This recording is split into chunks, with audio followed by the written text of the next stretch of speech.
Good evening, everyone. Welcome to America First News and Commentary. I'm your host, John, and tonight we've got a rip-roaring, exciting day in the old government USA. In Charlotte, we got the ICE detention. They're fleeing out of Charlotte. There's a total rebellion against ICE being there, and we understand and we knew that was coming. And to back that up and boot it all out, we got Leticia James in New York. She's working on an app that's going to do more than just track the ICE, more than just follow the ICE to their house and dox them. And first and foremost, the Capitol bill passed on the Epstein, whopping 427 to 1. We had one congressman who didn't want to give him up. I wonder who that is. Somebody who didn't or is afraid of going to jail, I'm sure. We're going to find all that out in a minute. And before we get started, do me a favor, hit that like and subscribe button, and let's get into it.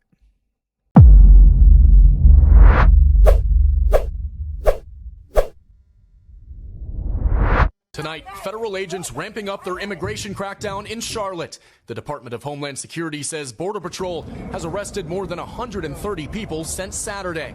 Among them, they say, are criminals with a history of assault, DUIs, and gang affiliation.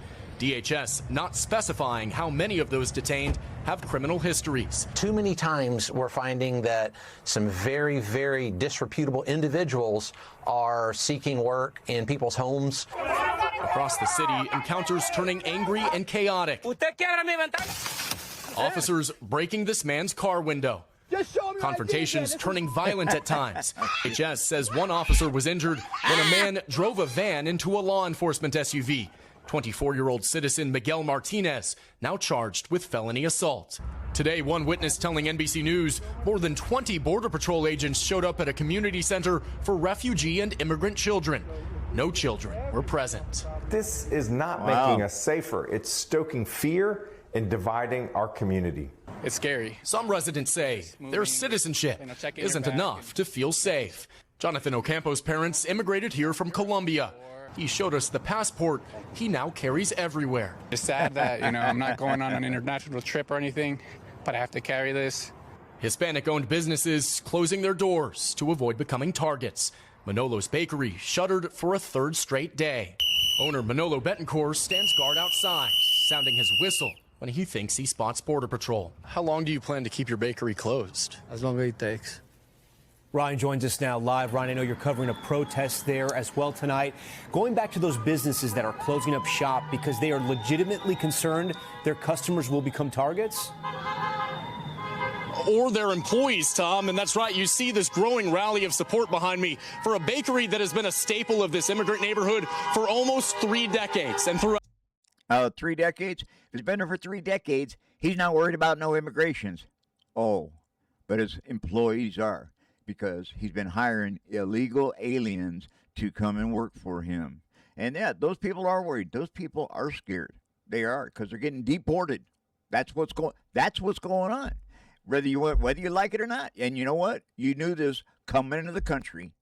You got a TRO, a temporary restraining order, meant you could hang out for a while until it expires or is retracted. And that time has come. So that's what they're worried about. Throughout all that history, the owner tells us tonight, for the first time, you see the closed signs on the window, alongside signs of support. Some people leaving a message saying, "We miss you. Stay safe." We thank you for watching, and remember, stay updated on. And that sign is not for anybody who lives in America. It's for those who invaded America.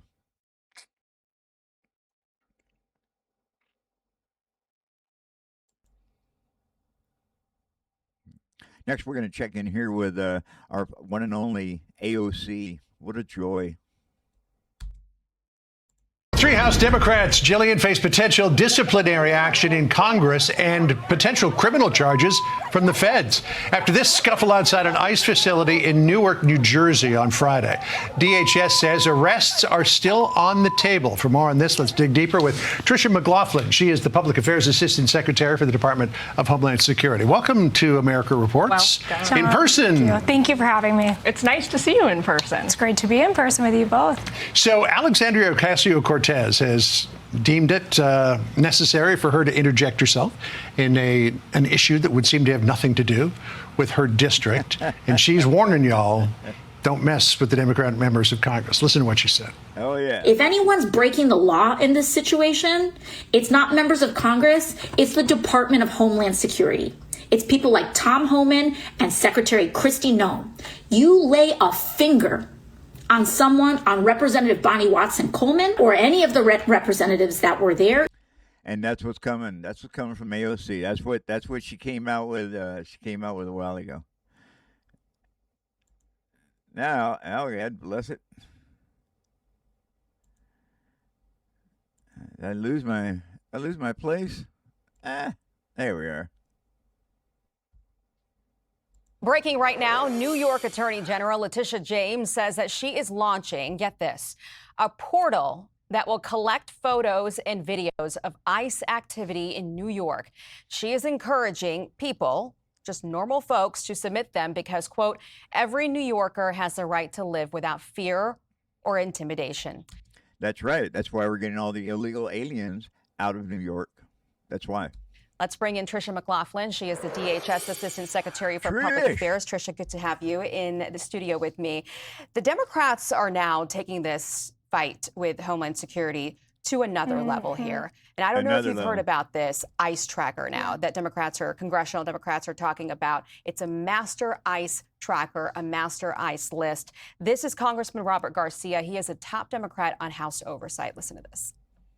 I shared this with the mayor. Over the course of the next couple of weeks, the Oversight Committee will be launching on their website a master ICE tracker where we're going to be essentially tracking every single instance that we can verify that the community will be able to send us information on.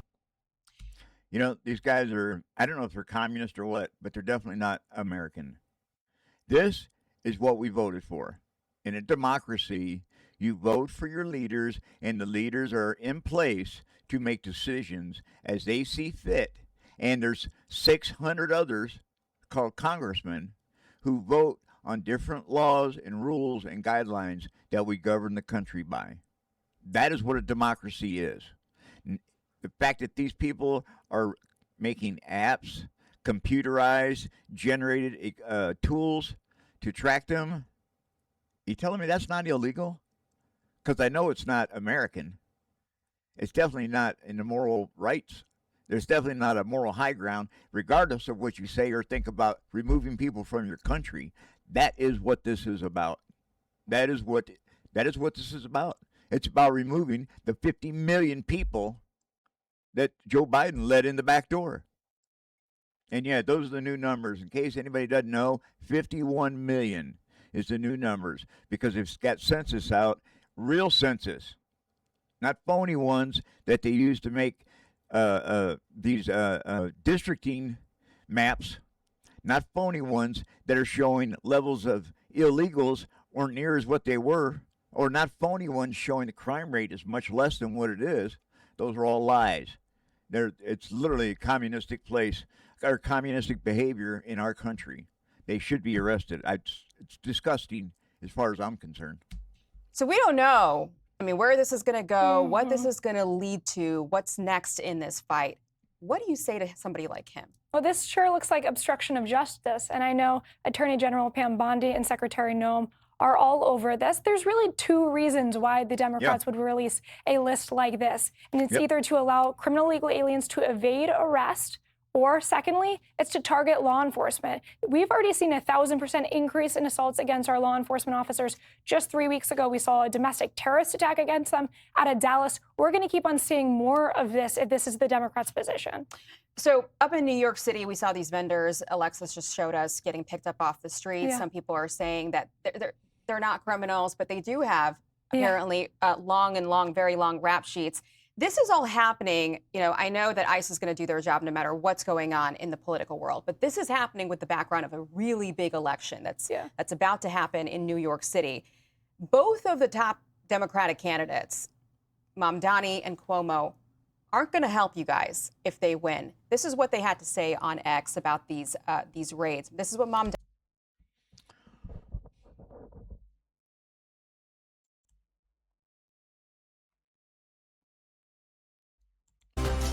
All right, great pleasure. We welcome back Tricia McLaughlin, Assistant DHS Secretary for Public Affairs. Tricia, thank you.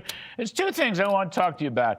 One of them, how about the Charlotte, North Carolina operation, which is going, I'm told, very well. Can you tell us about that? Because this is going to be important. Absolutely. It's going fantastic. And thank you for having me, Larry. So far, we've arrested about 130 criminal illegal aliens. That includes those with violent criminal histories, known gang members, those who have been charged with robbery, larceny, you name it. But it's important for also viewers to know that there is more than 1,400 criminal illegal aliens today in Charlotte's jails. And the sanctuary city politicians there refuse to hand over those individuals to our ICE law enforcement agents. They don't honor these detainers, so to speak. So what happens when they don't honor those detainers is those individuals are eventually released from those jails and they go on to re-perpetuate crimes. That's what we're trying to stop. That's why we're surging these resources. We know that Charlotte has become a hub for human trafficking. It's ranked number 9 in the country for human trafficking, largely because of its geographic location and its mass amount of highways around it, but as well has become a hub for human trafficking and labor trafficking. We know MS-13 has a huge presence there, so President Trump and Secretary Noem have done a phenomenal job of bringing resources there, and we're excited to see what this operation brings for those in Charlotte and makes them safer.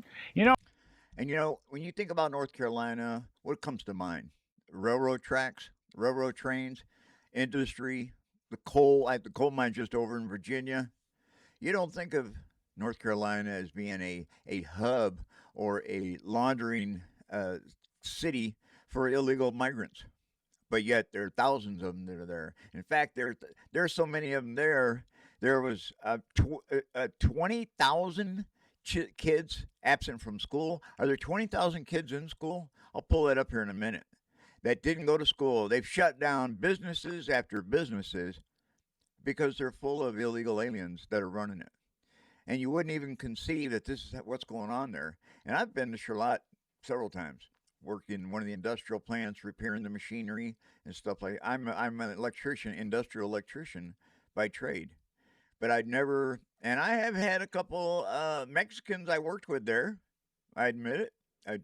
Did it even cross my mind that they were illegal? Not for a second.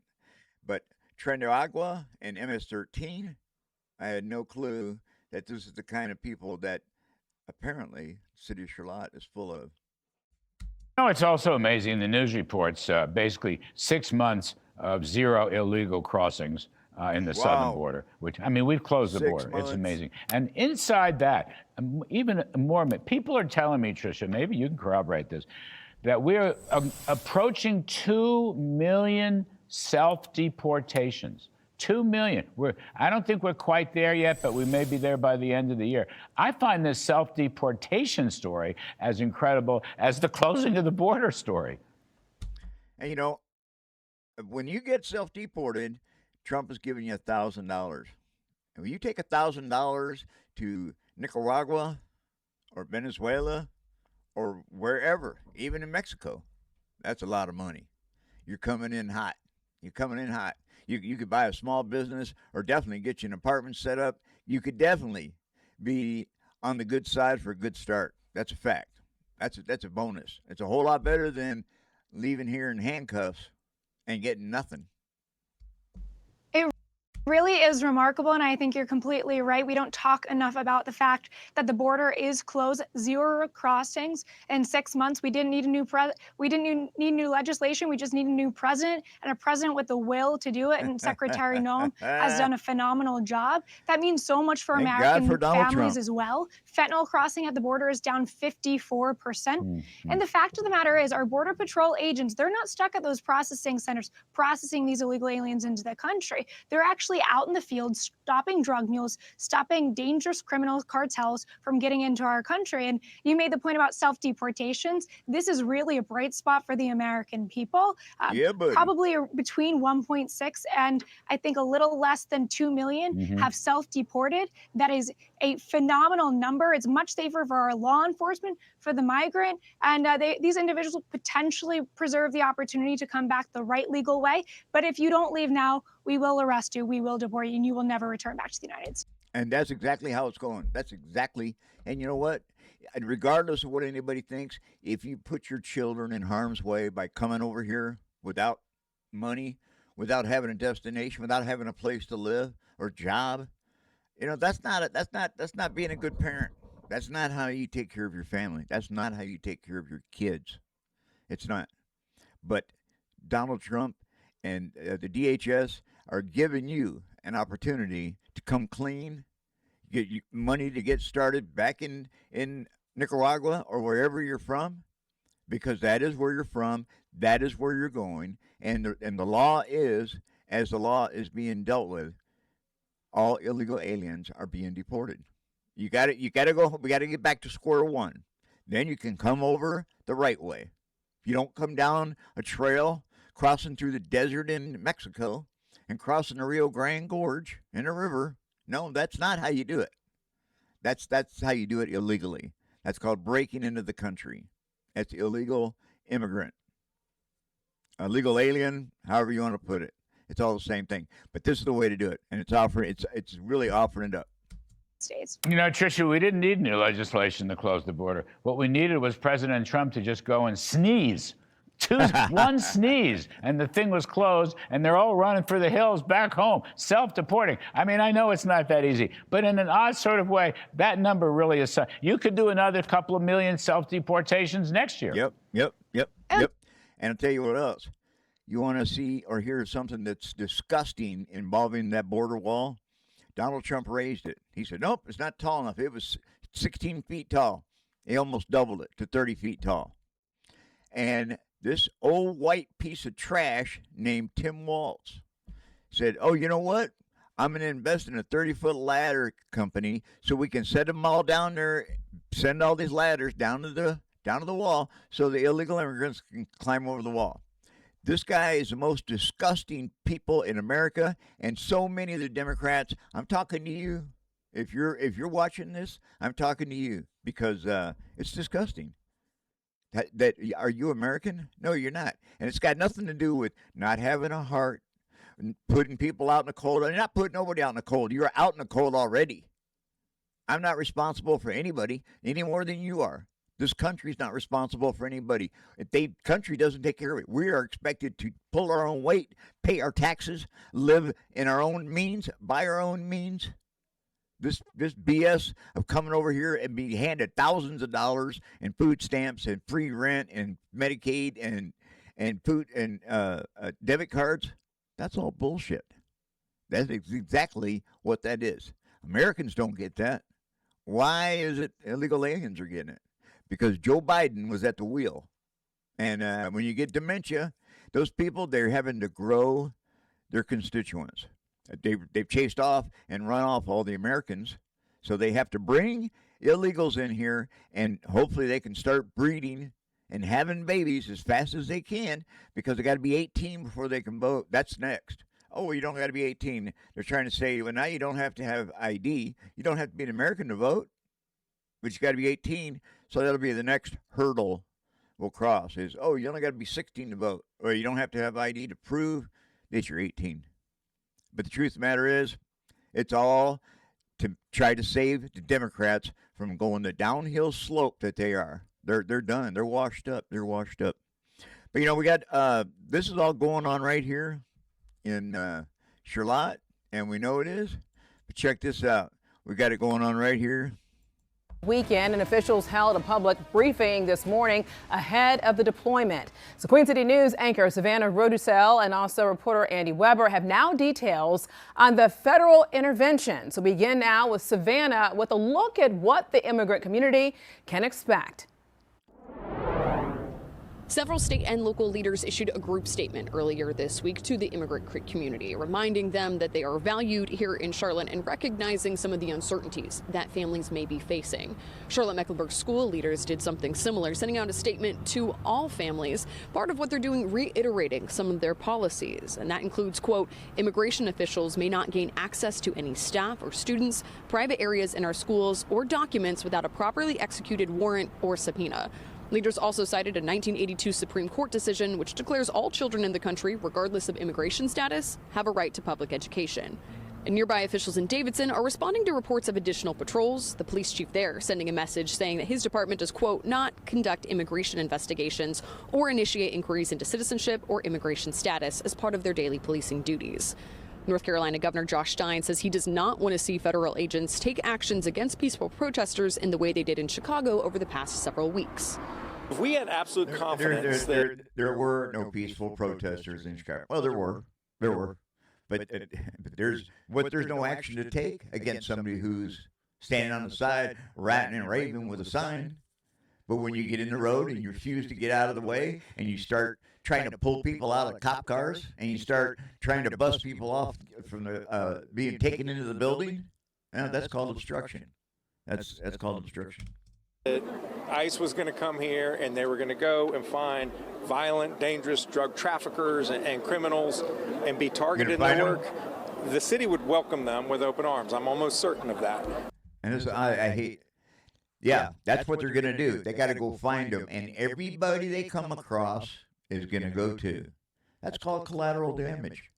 And the reason it's come to that is because they keep letting these violent criminals, these violent illegal aliens out of jail instead of turning them over to ICE. That's why ICE is coming to that city. You know what? ICE would never go anywhere except go around picking people up from jail. That's what they should be doing.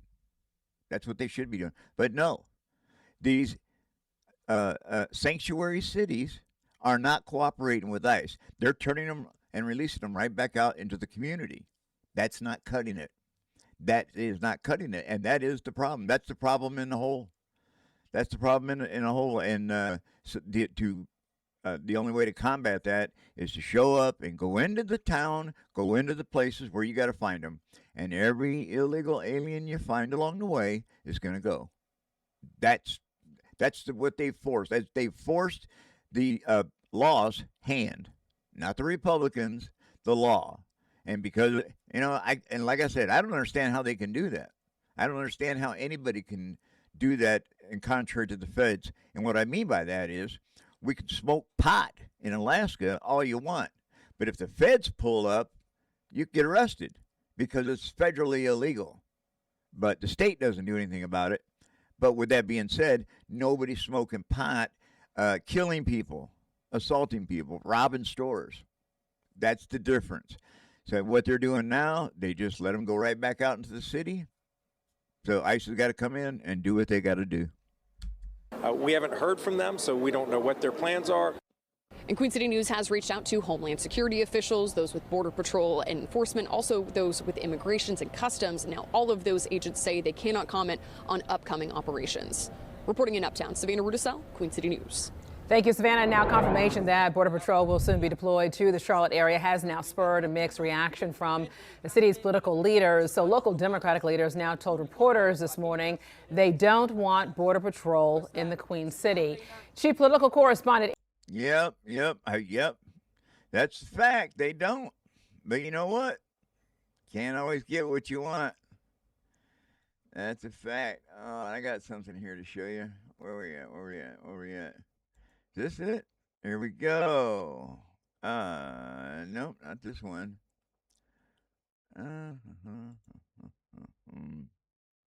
Exactly, and it's going to be a virtuous cycle. The more people who are arrested in this country, right now there's been about 600,000, and the more we get those numbers cranked up, the more people are going to get the message, you need to leave now and try and come back the legal right way. Yep. But also, the economic piece of that, Larry, is so important. Those who self-deport, that's a 70% savings for the American taxpayer. You're not taking these massive amount of resources for detention, for transportation, and that even includes when you give those individuals a $1,000 exit bonus and the free flight home. That's still a 70% savings. Yeah, and it's gonna take the heat off housing too. It's gonna take the heat off housing, which has been. And with that being said, that's something to look at. That's a real thing. That's a real thing. The money that's saved and not having to go in, not to mention the safety factor involved. What do we got? Not this one here. Hold on. And I know this is the one here, federal agents. So they started in St. Paul, Minnesota. I don't know what I did with it. Federal agents wearing Homeland Security and A chaotic scene this morning outside a St. Paul business after an apparent raid by federal agents. Hundreds of protesters gathered at the scene, growing increasingly agitated. Federal agents wearing Homeland Security and Drug Enforcement Agency vests held them back. At one point, the agents used mace to control some of the people in that crowd. Good evening. Thanks for joining us tonight. I'm Julie Nelson. And I'm Rena Sargentopoulos. There are still a lot of questions tonight about what led to that dramatic scene. ICE telling us it was serving a search warrant as part of a federal investigation, but has not shared any other details. We first learned about the operation at about 9:30 this morning at the Brotex building on Hampden Avenue. That's just north of University Avenue in the South St. Anthony Park neighborhood. Right now, of course, the scene is much quieter. Tonight, we're learning more about what happened once the agents arrived and from family members of workers who are left searching for answers. We do have team coverage tonight. Morgan Wolf, hearing from those confused community members. But we begin with Joe McCoy breaking down the clash between the protesters and the agents. Joe. Well, Rena, I want to start by saying that we do not know the legal status of the people who were detained this morning. This clash between hundreds of protesters and federal agents lasted for more than an hour. At sometimes, protesters were even thrown to the ground as they tried to block federal vehicles from leaving. Exactly. Thrown to the ground as they tried to block them from leaving. That's called obstruction. Emotions reaching a boiling point as hundreds of protesters clashed with federal agents this morning outside of Brotex paper manufacturing facility in St. Paul. I just think it's an atrocity to be removing people from their families and separating people and disappearing them. That's right. Homeland. It is. That's why you need to wrap them all up and take them all with them. That's exactly how it's supposed to go. You shouldn't be separating nobody. And security investigations agents alongside DEA and ICE officers deploying tear gas and spraying mace as protesters tried to block federal vehicles from leaving. Where are you bringing them? Things turned physical as tensions rose even higher. I just feel devastated. Jesus Trejo says his dad was detained by ICE agents. They keep doing this. They're going to be breaking apart lots of families, and they'll see the outcome of what they've done. What they're truly taking away. One woman in agony after being sprayed by mace. It's scary. This is obviously not America. In a statement, ICE says this raid was, quote, court-authorized law enforcement activity and served a search warrant in furtherance of a federal criminal investigation. Mayor Melvin Carter says St. Paul police was not involved in any way, and his office had no prior knowledge of the raid. We work hard to make sure that folks know that our St. Paul police officers are not and will not ever be ICE agents. That's not the work that we do, and we work hard to make sure that folks know that we'll never criminalize somebody's identity. Yeah, and that's why you got a town that's full of illegals. That's why St. Paul. This is the city that burned itself to the ground due to the Floyd riots. Burned itself to the ground underneath the leadership of its fine Tim Walz. This is our reality that we now live in. Eric Odinez says he has family members who work at Brotex, and he is unsure if ICE agents detain them. I have 4 family members in there. My mom worked there. Yep. I call it a divine signal that she didn't come into work today. Because if she would have been taken out, I would have lost. You see that thing on his hat? It got a Mexican flag. It's not an American hat, is it? That's the reality. What's going on. That's really what's going on. It's an invasion of our country. Is it because he's Mexican? No. It wouldn't matter doesn't matter what he is. But he's not American. That's why he's wearing his Mexican hat. That's why all of this has taken place. That's why all of this has taken place. Do you know if 50 million people had come into our country and went to work and established themselves as decent people? And I mean, on the whole, I'm not saying all of them, because all of them are not. That's a real thing. People are people. But when you release 16,000 violent criminals out of a jail in Venezuela, they're bringing a lot of that riffraff with them. On the way up here, they induct about 20 young adults, 18-year-olds, 15-year-olds, 20-year-olds. They're bringing all that. And by the time they get across the Rio Grande Gorge, they've turned into dirt bags. And that's the reality of it. And they're not coming in as Americans. They don't want to be Americans. The only thing America is to them is a money pot, a place they can go and boost and steal and rob and exploit. That's all it is. That's all it's about. What they can get, what they can take. Lost my mind. My mind. Right now, we do not know why a federal criminal investigation was being conducted here this morning or how many people were detained by ICE. However, a man who has family members that work here at Brotex tells us that he believes roughly a dozen people were detained. Julie. Well, that's not bad. I'm sure Brotex probably has hundreds of illegal aliens working, just like the pot business did in California, or the was that an automotive factory making car batteries? They took 400 people, or 160 or 180 illegal Chinese people out of there. Yeah, that's what's going on. That's what this is all about. But we're gonna get out of here. We're gonna get in and talk about the country and Epstein. Turns out that upon reading some of the recent papers, 20,000, I guess, released the other day, or the 10th of October. Turns out, oh my God, Hakeem Jeffries. So it turns out Hakeem Jeffries was mentioned in the Epstein files. He was invited to a dinner with Epstein. I can't find that clip right now, but here's a reporter asking him about that. Watch how he dodges. Watch how he ducks this question. Year extension. Peter Jeffries. Why should Americans trust you and House Democrats on the Jeffrey Epstein files when one of your own, Congresswoman Plaskett, was found to be texting with Jeffrey Epstein during a hearing, getting information from him, using that in her questioning during a congressional hearing, and at one point he tells her, "Good job." This is a bipartisan effort to make sure that, consistent with what the survivors have requested, that there's full and complete transparency, and every single predator who may be in those Justice Department files doesn't escape accountability. That is not what she asked you, and you couldn't dodge that question any better. This here is that further on that interview. This is apparently live here. We're going to listen to it here in just a second. Online murmurings on TikTok and X aren't anything that I can respond to. What I can respond to is the fact that Democrats in the House, partnering with Democrats in the Senate, have waged a courageous battle on behalf of the health care of the American people. Fighting to protect Medicare. He's changing the subject quick. Oh, he's not even talking about Epstein. Medicaid, the Affordable Care Act, our hospitals, our nursing homes, our community-based health centers, and the fact that it's Democrats who believe in this great country of ours that access to high quality and affordable health care cannot simply be a privilege that is available only to the wealthy, the well-off, and the well-connected. Health care has to be a right that's available to every single American.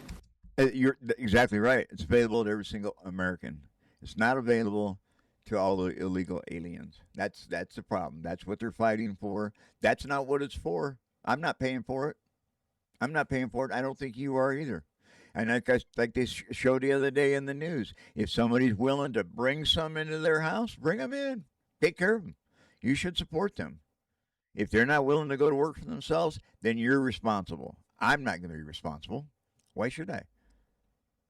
They're grown-ups. They're people. They deserve to be well taken care of by themselves, not by me. We're going to go over here and take a look at... So we got this lady right here, Stacey Plaskett. She has also, she's been combating and advocating for the release of Epstein papers from the beginning. And now it turns out she is not only mentioned in these papers, she has communication with Epstein. I think I got this queued up right here. Listen, we got to take a minute and listen to this. Now, I heard recently from someone that I was seeking advice from him. Let me tell you something. I don't need to get advice on how to question anybody from any individual. I have been a lawyer for 30 years. I have been a narcotics prosecutor in New York City. I have had the honor of being a political appointee at the Justice Department after September 11th as a Republican appointee in the Bush administration. I know how to question individuals. I know how to seek information. I have sought information from confidential informants, from murderers, from other individuals, because I want the truth, not because I need them to tell me what to say. And if you look at the transcript, you will see that I questioned Michael Cohen for 5 minutes. The Washington Post only shows you 30 seconds and takes from it one individual's name that I got from, Jeffrey Epstein, and didn't know who the individual was, and put that individual with a host of other individuals that I felt the committee should subpoena. You know, the Democrats, this has been like a bouncing game. This is Andy Biggs. All of this seems to be very interesting, and I'm sorry, I don't breathe the rarefied air of the Intelligence Committee. I don't. I'm just a regular guy and a member of the House. That's all. So I don't know about that rarefied air, and I guess I'm part of the sewage. That Mr. Himes said. Yeah. Thanks for agreeing with me, Ms. Plaskett. So she's got us. Yeah, she's on the other side of the room. She's agreeing. Yeah, you're a piece of down. Unless you're in the Intelligence Committee, you're crap. That's what the Intel Committee says. But here's the deal. When you're sitting there in a sitting committee and you're having communications with a convicted sex offender, and you're taking their advice on how to ask questions. Yeah. Maybe you got a problem. Maybe your problem is that you've brought disrepute on the House. Yeah, and that's what she was defending. She doesn't need to ask anybody questions, ask anybody how to ask questions. She's been a prosecutor. And she was obviously engaged in a heavy discussion with Jeffrey Epstein. And I wasn't there, and I'm sure we got it somewhere on tape. But that was her defending herself. I think I got one more here queued up. Let's see. Yeah, here we go. The House voted to pass a bill that would force the release of the Department of Justice's files on convicted sex offender, the late Jeffrey Epstein.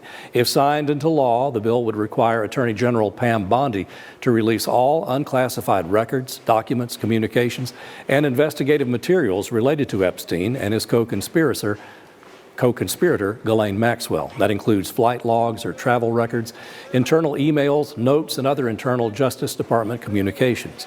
Those records would need to be released not later than 30 days after the law goes into effect. As the final vote tally was read, several Epstein survivors in the House gallery embraced each other. Loud cheers went up through the chamber. The bill passed with only one Republican, Clay Higgins of Louisiana, voting against it. That vote was 427-1, and the lopsided vote puts pressure on the Republican-controlled Senate to act on the measure, although no date has been set for that to happen. And as soon as it gets passed off from the Senate, Donald Trump's already said he's ready to sign. But, we're going to take it. When you think about what's going on, Donald Trump has been saying, we don't need to release it, we don't need to release him, we don't need to release him. And I think that the Democrats had thought, he's trying to cover up for something. He's trying to cover up for something. And now that it's gotten to this point, Donald Trump's just throwing his hands up. He says, you know what? Release it. Just release it. And I think, because we can only speculate at this point, Donald Trump was looking out for the good of the country because there's going to be some damning information. And just like we're dealing with right now, Hakeem Jeffries is mentioned in there. This other lady, I can never remember her name. What's her name? Plaskett. Plaskett's in there. There are going to be dozens, if not tens of hundreds, people mentioned, Epstein is a very influential man. He's been around for 30 years through Congress, through New York. I meant through Washington, D.C., through New York. He knows a lot of powerful people.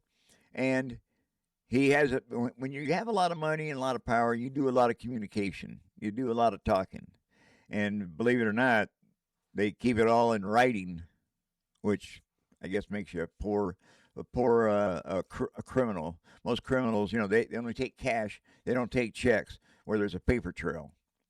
But the fact that they have so much paper trail, there's so much in these documents that are going to send the whole country into a meltdown.